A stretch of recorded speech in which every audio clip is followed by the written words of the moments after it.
Hi everyone. Here's another video essay that I've been thinking about for some time.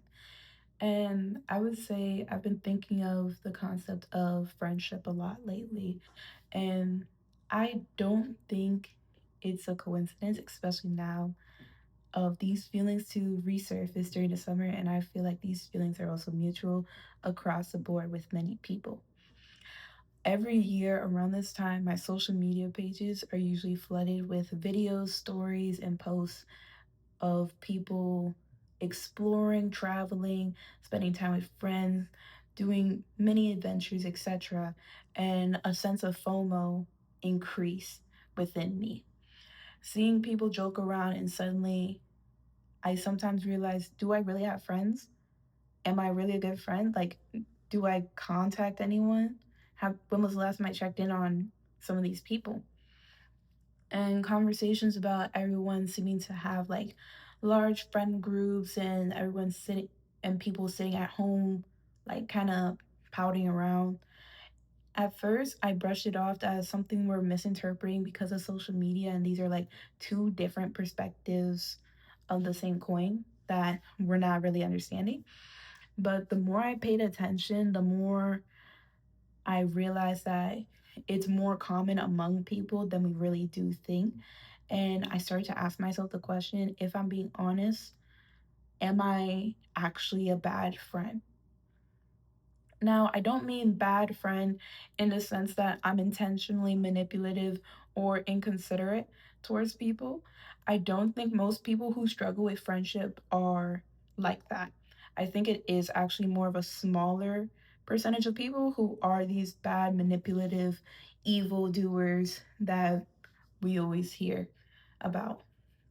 But rather, I do think many of us, including myself, because I do not see myself as exception from this, including myself, developed habits that make meaningful relationships increasingly difficult to build and even harder to maintain.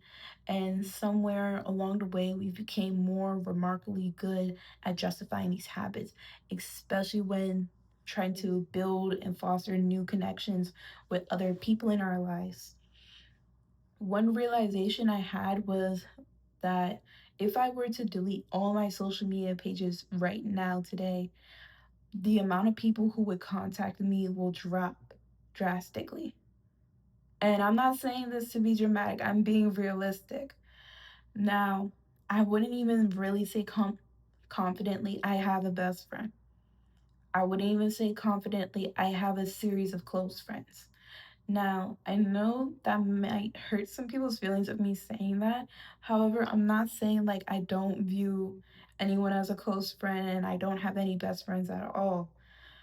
It's more so the fact that I do think because of like the constant texting back and forth, like in people's stories on social media, it does blindside some of us, including me, of mistaking the constant communication as friendship growing together because you're speaking so much. But in reality, we don't know each other that much. I would say there are people I genuinely do admire, people I've laughed with, studied with, spent time along with, and grown close to throughout college, especially. Yet I do keep coming back to the question of how many of those relationships exist beyond Instagram stories, likes, and reactions to a post and or story. The question does bother me enough that I want to do something about it that I usually don't do. So I decided to text a couple of people. I basically said like, "Hey, I wanted to check in on you and see how you're doing lately. I also wanted to really tell you like I appreciate you as a person and I do want to deepen our relationship more than just like liking each other's stories and stuff on Instagram. Like I really want to be your friend." And all the responses I got were very positive of them saying like, "We are friends and I do understand where you're coming from, and over time our friendship will definitely deepen and grow, and like here's my phone number," and been chatting back and forth. Excuse me, been chatting back and forth. Now, this was very exposing for me to do and very vulnerable, especially as someone who experienced a lot of rejection in life. So I was kind of, I always in situations like this, I always kind of like brace myself as if like to prepare for the next rejection. So that was really something. And as well, it made me think of we have countless conversations about things like romantic relationships, for example. We encourage people to communicate, to confess their feelings, to tell someone they're interested before it's too late. Yet, friendship, it's treated as if like it should be effortless, like it should be like right off the bat.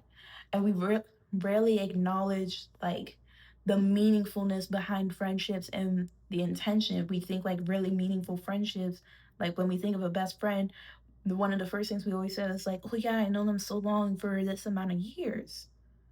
But really, meaningful friendships require things such as like intention, vulnerability, and sometimes the uncomfortable act of like holding them accountable and being an adult of I'd actually like to know you better and trying to foster and grow that more with each other. One of my worst habits, I would say, as a friend, is that when I start to feel uncomfortable, when I start to feel like things are kind of like not progressing at all, or I might jump to conclusions thinking like, oh, they don't really want to be my friend. Is that instead of directly addressing it and saying like, hey, I feel like we're growing apart, or I've been wondering if we're okay, or simply as like, I miss talking to you. Instead, I might like unfollow people, delete numbers, stop responding or delay my responses, and not bother to reach out and convince myself over and over and over again that they probably weren't interested in maintaining this friendship, especially if like said person like takes a long time, like days and weeks to respond to me. And I felt as if like more of a task to this person than like a friend that you want to respond to. So I'll leave. And in many ways, I'd rather write the ending of our relationship myself than risk hearing someone else tell me that the relationship did not matter to them that much. Now, on the same note, I also know there are moments that walking away is the right decision if someone's values, behaviors, or treatment of others is fundamentally conflicts with my own as well. I don't struggle to leave. I have no problem with leaving at all. I genuinely believe that who you surround yourself with shapes what trajectory your life is. Friendship influence your worldview, your standards, your confidence, even how you interpret yourself as a person.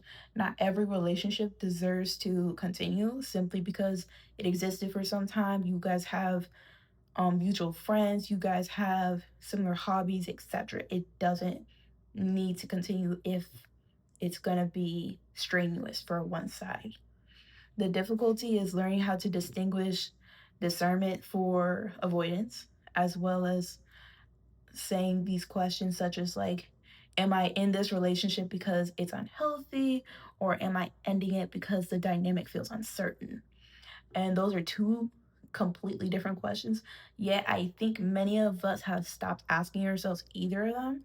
Social media has only complicated this further. In many ways, we became more connected than ever before, while simultaneously becoming less practiced at friendship itself. We know like what restaurants, what places, what countries people have traveled and been to, what outfit someone was wearing earlier that day, but yet we know little to nothing about this person genuinely. And we constantly mistake the constant visibility as closeness to one another. And those two things are not synonymous in any way, shape, or form. And I think social media has done conversations surrounding avoidant attachment and other things of the sort in a tremendous disservice.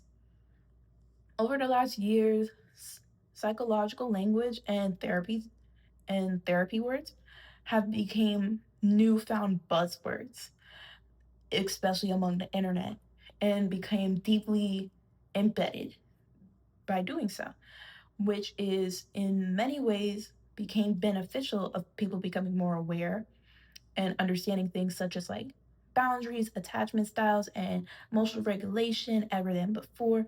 Yet, somewhere along the lines, those conflicts became flattened into identities rather than explanations. and proper explanations at that. Avoidant attachment is not the same thing as refusing to communicate with someone. Ghosting is not a boundary. Protecting your peace, I hate this phrase, protecting your peace is not always synonymous with disappearing from difficult conversations or trying to end them because you feel uncomfortable. Sometimes people genuinely have avoidant patterns, which are can be rooted in things such as like their upbringing or past experience or trauma. At the same time, people simply communicate poorly, and that's fine. Sometimes we're emotionally immature, sometimes we're inconsiderate, sometimes we avoid accountability because discomfort feels intolerable. Those realities can coexist without psychology being like an excuse for every harmful behavior or a justification of saying like, oh, I did this and this because I'm an avoidant. No, no, you're not. You just don't know how to communicate properly of how you're feeling, and and you're just avoiding it. You're being an asshole. Frankly, I'm sorry for my language. You're being an asshole. And I can't help to notice how quick we are to encourage people to also cut people off so quick. Now, I am also miss cut them off real quick. I am miss cut them off. But I do think spending enough time online and you'll eventually encounter like the same type of advice repeated endlessly. If someone disagrees with you, cut them off. If someone disappoints you once, cut them off. If someone challenges your perspective, cut them off. If you don't immediately align with someone's worldview, protect your peace and move on. Now, are these reasons bad reasons? No, but I do think these reasons that if you just instantly take it as such, take it as face value and do these reasons as actions as they said, these are bad. This is bad. Like, no, this is bad. I'm being so serious. Y'all think I'm joking. I'm being serious. And of course, there are relationships that should absolutely end in certain cases. Absolutely. Such as like if they involve elements of abuse, manipulation, disrespect, repeated violations of trust. These are not things ha- these are not things, characteristics, or behaviors that anyone should ever tolerate in any form of relationship with another person.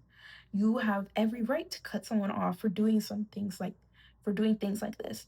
But I do sometimes wonder whether we became so accustomed to curating every aspect of our lives that we began curating our friendships in the same way, removing anyone who introduces discomfort rather than asking whether that discomfort might actually be an opportunity for growth.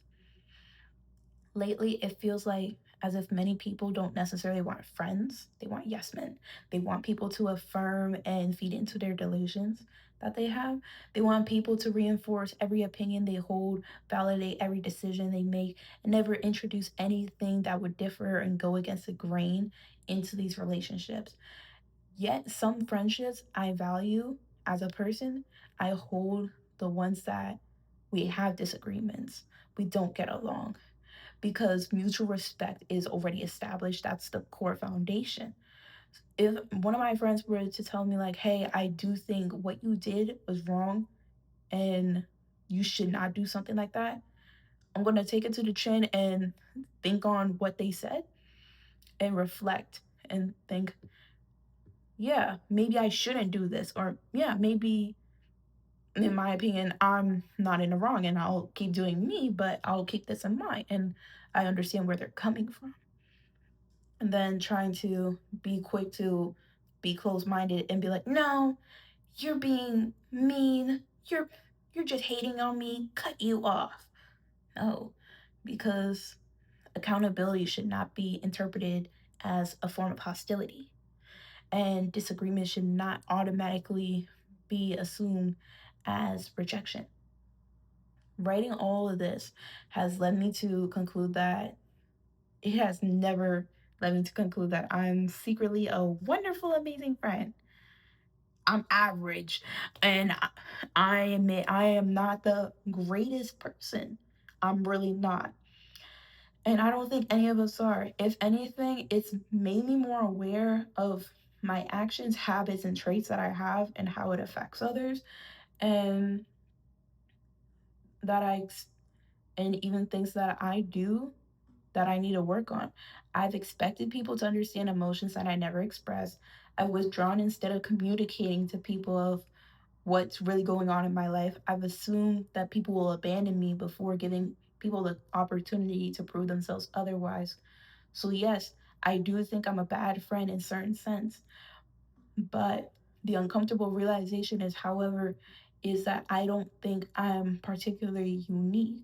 I think many of us are trying to navigate friendships in a culture that's simultaneously encouraging connection while rewarding distance, that celebrates vulnerability while making genuine dependence feel embarrassing.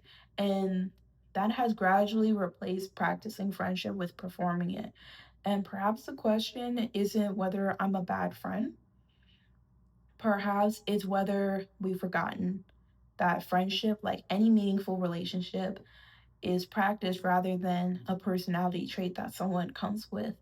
It demands honesty, consistency, repair, accountability, and the will to remain present even after novelty has worn off. None of these things are particularly glamorous, and they never will be, which may be precisely why they became increasingly rare. And it's true that maybe becoming better friends doesn't mean finding better people, but maybe with questioning the habits that we've mistaken for friendship in the first place.